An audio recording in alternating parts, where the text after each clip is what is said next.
যোগাযোগ করলে আপনাদের এখানে যোগাযোগ করতে পারে, তাহলে আমাকে পাবে। তোমার কোনো ফোন নাম্বার নেই? জি না। এই যুগে ফোন নাম্বার নেই, কেউ তো বিশ্বাস করবে না। না, আমি ফোন চালাই না। দর্শক, আপনাদের প্রিয় অনুষ্ঠান জীবনের গল্প নিয়ে উপস্থিত হয়েছি। আমাদের ক্যামেরার সামনে দাঁড়িয়ে আছে এক অসহায় টুকটুকে ছোট্ট একটা পরী। তার মুখ থেকেই তার জীবনের গল্প শুনবো। আপু, আসসালামু আলাইকুম, কেমন আছেন? ওয়ালাইকুম আসসালাম। জি আলহামদুলিল্লাহ, ভালো আছি। আপু, আবার তোমাকে প্রশ্ন করব, তোমার নাম কি? আমার নাম লাবণ্য। লাবণ্য। জি। তোমার পরিবারে কে কে আছে? পরিবারে আমরা 3 ভাই বোন আর আমার মা। 3 ভাই বোন। আচ্ছা, এই 3 ভাই বোনের মধ্যে তোমাদের পরিবারটা কার উপর নির্ভরশীল? জি, সম্পূর্ণ আমার উপর। সম্পূর্ণ তোমার উপর নির্ভরশীল, জি। মানে তুমি ফ্যামিলিটা চালাও। হ্যাঁ, ফ্যামিলি আমার উপর চলে। আমি বড়। তুমি কি করো? আমি জব করতাম, এখন জবটা ছেড়ে দিছি আপাতত। আচ্ছা, এখন যেহেতু জবটা ছেড়ে দিয়েছো, মানে এখন বেকারি, এখন তো বেকার। এখন পরিবারটা কার উপর চলে? এখন আম্মুর উপরে চলতেছে। এখন তোমার আম্মুর উপরে চলতেছে। তোমার আম্মু কি করে? আম্মু দর্জি। তোমার আম্মু দর্জি, মানে সেলাই মেশিন চালা জি, সেলাই মেশিন চালায়। তোমাদের পরিবারটা এখন চালাচ্ছে। যাই হোক, আমাদের ক্যামেরার সামনে আসার মূল কারণ কি? কোনো চাকরির জন্য না সাহায্য সহযোগিতার জন্য? না, সাহায্য সহযোগিতার জন্য না, চাকরির জন্য। চাকরির জন্য, কিন্তু আমাদের এখানে তো চাকরি দেওয়া হয় না। আমরা হয়তো তোমার ভিডিওটা করছি, ভিডিওটা করার পর যখন পাবলিক করব, তখন দেশ বিদেশ তোমাকে দেখবে। জি। দেখার পর হয়তো কেউ সাহায্য সহায়তা করতে পারে, অথবা তোমাকে কেউ বিয়ের প্রস্তাব দিতে পারে। তো আমাদের এখানে বেশিরভাগই মেয়েরা বিয়ের জন্য আসে। তুমি চাকরির জন্য আসলে এখন কি করা যায় বলো তো?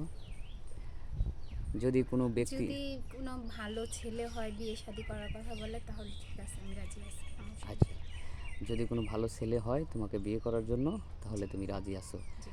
আচ্ছা, পড়াশোনা করছো কত দূর? ক্লাস 8 পর্যন্ত। ক্লাস 8 পর্যন্ত। আর পড়াশোনা কেন করো নাই? আমার বাবা মারা যাওয়ার পর থেকে মানে একটু আর্থিক আর্থিকভাবে সমস্যায় অবস্থাটা আছে, খারাপ হয়ে গেছিল, তার জন্য। যার কারণে পড়াশোনা করতে পারো নাই। যা করেছে তোমার মা অনেক কষ্ট করে তোমাকে অনেক এই কষ্ট পর্যন্ত করে নিয়ে আমি আসছে। এতটুকু করছি। এখন তুমি চাচ্ছ যে, মানে মা ছোটোবেলা থেকে অনেক কষ্ট করেছে, তোমার 3 ভাই বোনকে মানুষ করেছে, এখনও সে সংসার চালাচ্ছে, হ্যাঁ। তো বোঝা হয়ে থাকতে চাচ্ছ না। জি। যদি কোনো ব্যক্তি তোমাকে ভালো লাগে, যদি কোনো ভালো জব দেয় তাহলে করবে, অথবা যদি কেউ তোমাকে বিয়ে করে মানে তোমাকে সুখে শান্তিতে রাখে, সেই জন্যই তুমি আমাদের এখানে আসছো। জি। আচ্ছা, অনেকে আসে ইনশাল্লাহ, কেউ খালি হাতে ফিরে যায় নাই। ধৈর্য সবুর করলে মেয়া ফুল ফোটে। এমনও তো হতে পারে কোনো প্রবাসী ভাই তোমাকে পছন্দ করেছে, পছন্দ করার পর তোমাকে বিয়ে করতে চায়, সেক্ষেত্রে তোমার সাথে যোগাযোগ করবে কিভাবে? যোগাযোগ করলে আপনাদের এখানে যোগাযোগ করতে পারে, তাহলে আমাকে পাবে। তোমার কোনো ফোন নাম্বার নেই? জি না। এই যুগে ফোন নাম্বার নেই, কেউ তো বিশ্বাস করবে না। না, আমি ফোন চালাই না।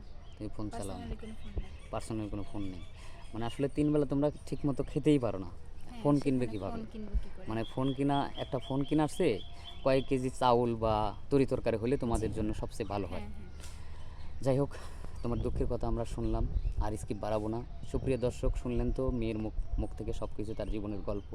আসলে 2-1 মিনিটের জীবনের গল্প তো শেষ করা সম্ভব না। জি না। মানে তাদের সংসার এমনভাবে চলতেছে যে ফোন তো দূরের কথা, যদি 3 বেলা ঠিকমতো খাইতে পারে তাই তারা হ্যাপি। তো যদি কোনো দয়াবান বা দয়াশীল বা সহৃদয়বান কোনো ব্যক্তি দেশ বা বিদেশে যারা আমাদের চ্যানেলে নিয়মিত দর্শক, যদি এই মেয়েটাকে কাউকে ভালো লেগে থাকে, কারো ভালো লেগে থাকে, তাহলে যদি এই মেয়েটার দায়িত্ব বা পাশে দাঁড়াতে চান, তাহলে আমাদের স্ক্রিনে আমাদের নম্বরটা দেওয়া থাকবে। কেউ ভিডিও কল, অযথা ভিডিও কল দিবেন না, অডিও কল দিবেন। ভিডিও কল দিলে ব্লক মারতে বাধ্য হব। সেই সাথে সুস্থ থাকবেন, ভালো থাকবেন। আল্লাহ হাফিজ।